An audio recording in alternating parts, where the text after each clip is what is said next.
morning, everyone, and thank you all for coming. And thank you for the people who have logged on online on Zoom. Now, I'm going to ask Angelica to join me back up here because I have a small task for her. I just love her voice. I think she'll do very well in public speaking, so I'm going to ask her to help me with this. Angelica, please. Sermons We See by Edgar Guest. I'd rather see a sermon than hear one any day. I'd rather one should walk with me than merely tell the way.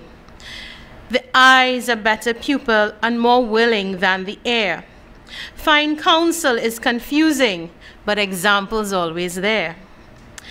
And the best of all the preachers are the men who live their creeds.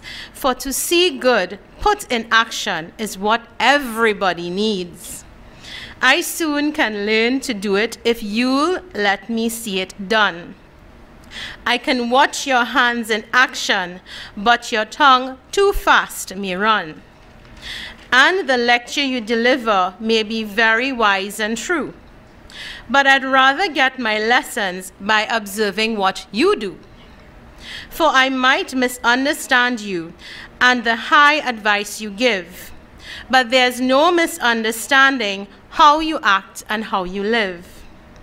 When I see a deed of kindness, I am eager to be kind.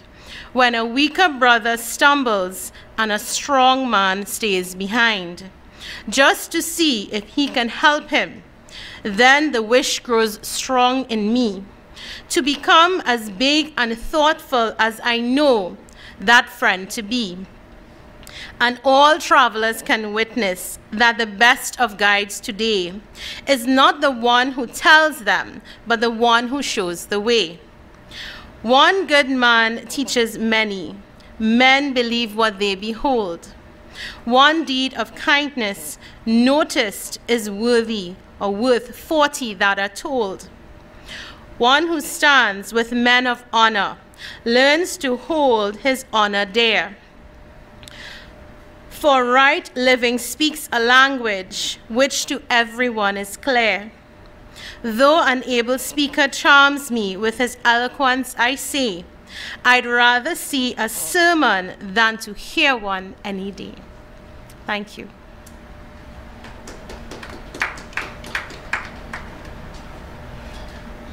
Now that's a very interesting poem. And we all know the saying, do as I say, but don't do as I do, right? We've heard that growing up, and people still use it today. And why I wanted to start with this is because I just needed to point out that right now in Trinidad and Tobago, we have the most qualified academically and persons with experience in the teaching service, in the health sector, in social welfare, in all the disciplines that you could think about. Yet, we have the worst educational system, the worst health system, the worst social system, with more problems than solutions.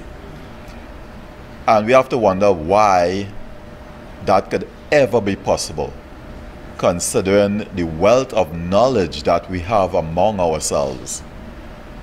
So that is why I wanted to start with this, because we have to think about what we are doing with that whole wealth of knowledge. We have to think that certificate, that diploma, that BSc, that master's, that PhD, that is so prominent on our walls, how does it reflect in what we do and how we use that to change society and be of benefit to society? So even though we are the Down Syndrome Family Network, we advocate for persons with all disabilities, and we push for human rights and social justice and social inclusion. We try every time we come, we bring professionals over. We have professionals from Tobago presenting, we have professionals from Trinidad, we have international presenters at our conferences and workshops, and all of that is to help us bring together all the knowledge and experience that we have to one point, making it a better place for persons with disabilities. We all know what the challenges are. We don't need to start figuring out, oh, that can't happen here because our schools are set up for that. We can't have them children in our schools. The teachers are trained. We've been hearing all of them for years. But it's time to stop focusing on the challenges and focus on the solutions. We didn't go and study so hard, you know, in university and work for so much years to gather all that experience to come up with challenges. I'm sure we are better than that. And it's time that we take that step forward and come up with the solutions and start making changes in our system. Call for it. Don't sit back and use the excuse that your manager ain't know what they're doing. Probably they don't. You have to educate them that the system is structured in that way. You have to help change the system. Even if you think you are the low tier of the teaching system, you're just a nurse in the health system, those doctors, and we can't tell them what to do. Well, actually you can. You can advise them. And it will be remiss of you to sit back with your knowledge and act like if you don't do anything or you don't know anything and blame others. Because being educated makes it your responsibility to try and create the change that we need.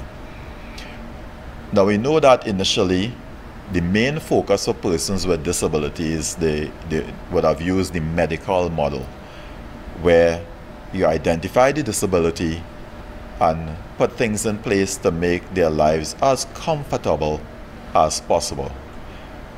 And then we move forward to the charity model, the charitable model, where they're basically a charity case, where we have these nice places where we can put them hidden away from society, actually, where society is not seeing them and they are not seeing society. But we think that's the best thing for them because they can't fit in. But a lot of the developing countries now are moving towards a more social model where there's inclusion and integration of persons with disabilities. And as I said before, with knowledge, with technology, and with the experience, that there are a lot of other avenues where persons with disabilities can eventually be included into the educational system, into the workplace, because if they don't get educated, they won't get a job.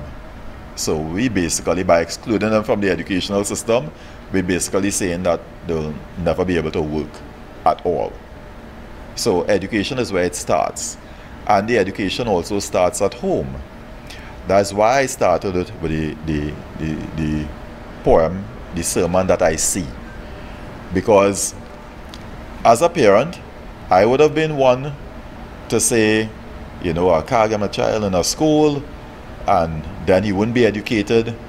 But then it's also my responsibility to still educate him whether I got him into the school or not. It starts with me. I'm his primary teacher, caregiver, therapist. You know, I didn't know about occupational therapy, but I started massaging his limbs when he couldn't walk. I didn't know about physiotherapy, but I started giving him exercises to strengthen him, to help him walk. And I learned as I went along. But the whole thing is not to sit back and make excuses, not to sit back and say all the problems that we have, because I mean the problems are glaring at us. They are like on billboards, right? Where everywhere we look, we see them and we hear them, all the excuses. But how many people come up with the solutions to say, hey, this is what we can do? When we brought down the first guest speaker from the US, And she was Karen Gaffney at the time, and 6 months after, she became Dr. Karen Gaffney, having been conferred an honorary doctorate, the first person with Down syndrome to get that. And when people met her and they spoke to her, everybody was still afterwards saying, oh, she could get like that because she's living in the US. And you will hear from one of these speakers, they have the same challenges. And when you hear what her mother did for her to be able to get like that, is her mother didn't sit back and make excuses.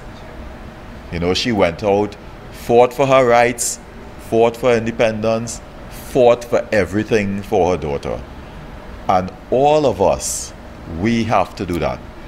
Even the persons right now, you do not know anybody with a disability, but anybody can become disabled at any point in time through illness, accident, and if they get old enough, you know, it happens. It can happen to us.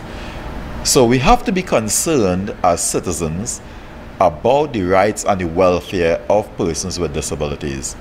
We can't sit back and say, I'm able, I'm good. That doesn't bother me. Because it might bother your parents, it might bother a relative, or it might eventually bother you. So we should be concerned about it and ensuring that the environment that we live in is not causing the disability. Because if people have the access, if they have the technical devices and other assisted devices that are there for people with disabilities, then they will not be as disabled as we make them out to be. So I thank you all for joining us on Zoom. I thank you all for coming out. And I hope that we use the information that we get today, take it forward, take it out, share it, and change our mindset to one being more solutions oriented and challenge the people that you know that are educated, that have the experience. Tell them, oh, lovely, when they come up with the excuses, and then ask them for the solutions. So thanks again, and of course we are looking forward to your feedback.